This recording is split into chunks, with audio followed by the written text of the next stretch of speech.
I'm making a video because I've been reading some articles, and it would appear that a few researchers at NIH, the VA, and DoD, they're trying to cast shadow on veterans who've been deployed to. They totally ignored Camp LSA, which is connected to Aliyah Salim, which is a Kuwait base. They do whatever they want. That's their base. We're guests. We're guests in the whole country, but especially there. That's a base of the Kuwait Air Force.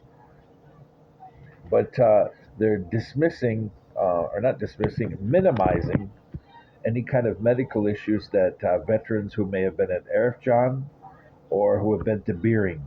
They're diminishing them, and they're comparing our medical issues to Taji or Balad, and think specifically Anaconda. Anyway, to various bases there, a couple of bases in northern Iraq and central. No, actually, I guess they're all central. But anyway, they're doing comparison about people exposed to burn pits, and saying there was none in Beering or in Arifjan. That's not true. I was at both of those bases. One as military service member, the other as a contractor. And there were people burning, albeit not giant pits. There were people burning stuff there.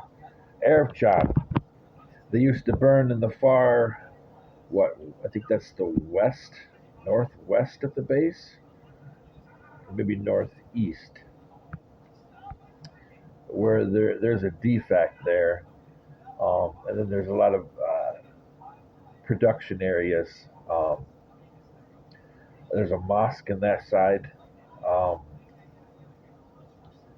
Trying to think. Anyway, they used to burn stuff there.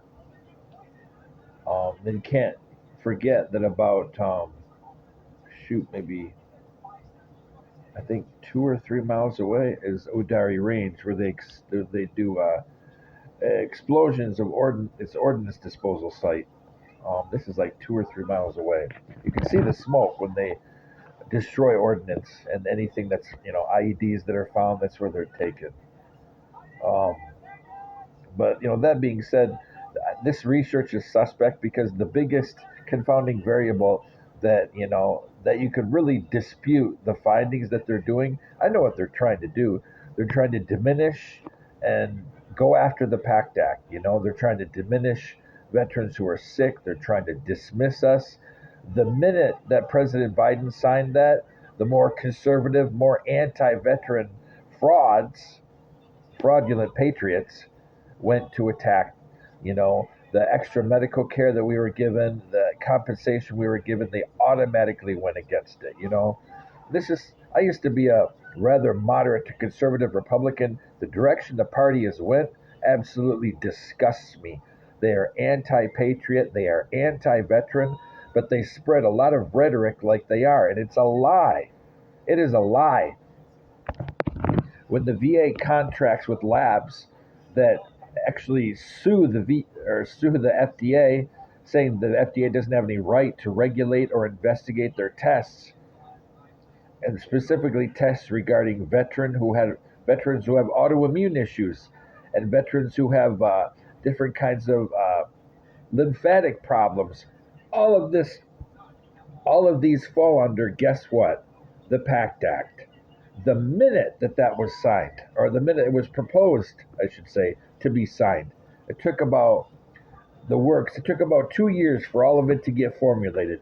But in those 2 years, while they're formulating it, in 2020 already, the VA contracted through the Republican Connections, a laboratory that automatically has very conservative, very unfair, very arbitrary and subjective ranges for things ranging from lymphatic diseases to different kinds of cancers, all the way up to autoimmune and diabetes. And they got a big fat VA contract to pretty much cover the entire continental U.S. I think that's pretty convenient for them. very inconvenient for us. I don't like, excuse me, I don't like this company, RIP Labs.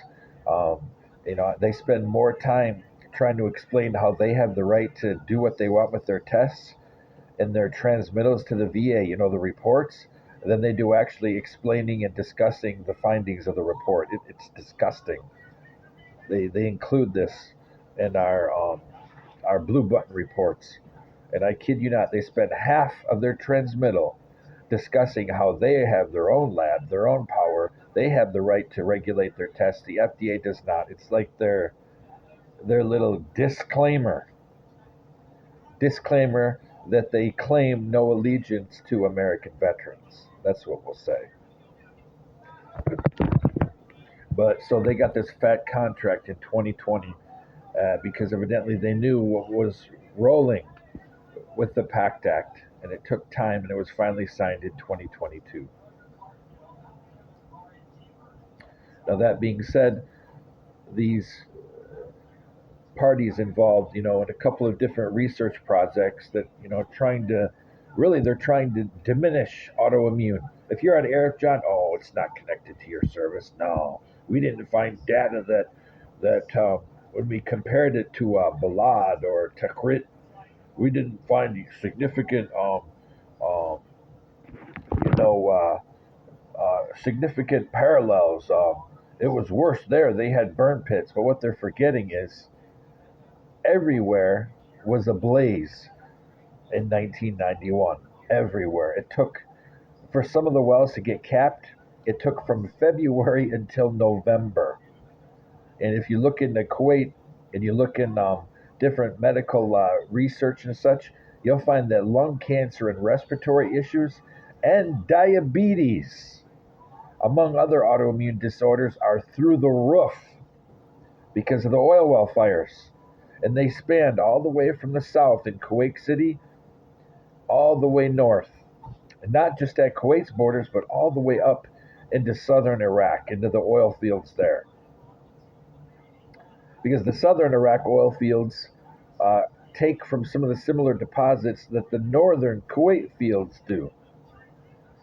All of that went into the sand, all of it. And then you add rain, and then you add the blowing of the seasonal winds. I mean, there's a prevailing um, sea breeze that comes off from the south in Kuwait City and it goes north up into Iraq. But during the winter, that changes.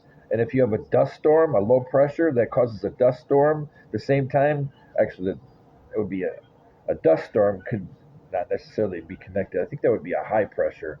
And then you have a low pressure front come in that would cause rain. I think I'm not a meteorologist, but anyway, you mix those together, then they can diminish the effect of that northward, the sea breeze that blows northward, and then everything just rains right back down into the desert. And people, veterans who were at Camp Beering, which is, Camp Beering is different than Arifjan because there's even more gravel dumped there. Beering is the most gravel-ridden base I have seen. Um, Arifjan, you got a lot of sand there. There's a lot more sand, but Beering is like one giant gravel pit and lots of stones, tons of stones. I mean, they all have stones, but Beering is, yeah, it's like one giant gravel pit, and there's nothing there. The berms. I mean, the berms are, they serve a function, but Arifjan is not as flat as Beering is. Beering is very flat. I mean, they have a lot of. They used to have a lot of helos that went in and out of there. But that being said, between Beering and Arifjan, they're still exposed to those winds, into the dust storms, into the sand that's soaked with oil from fires. Some of them burned almost 10 months. So I have a real big problem with this research that is trying to make comparisons between Arifjan and Beering and central Iraq bases, which had the burn pits. You're like comparing apples and oranges. It's bad science. And of course, you know, to the great deficit of our country, the veterans are the guinea pigs.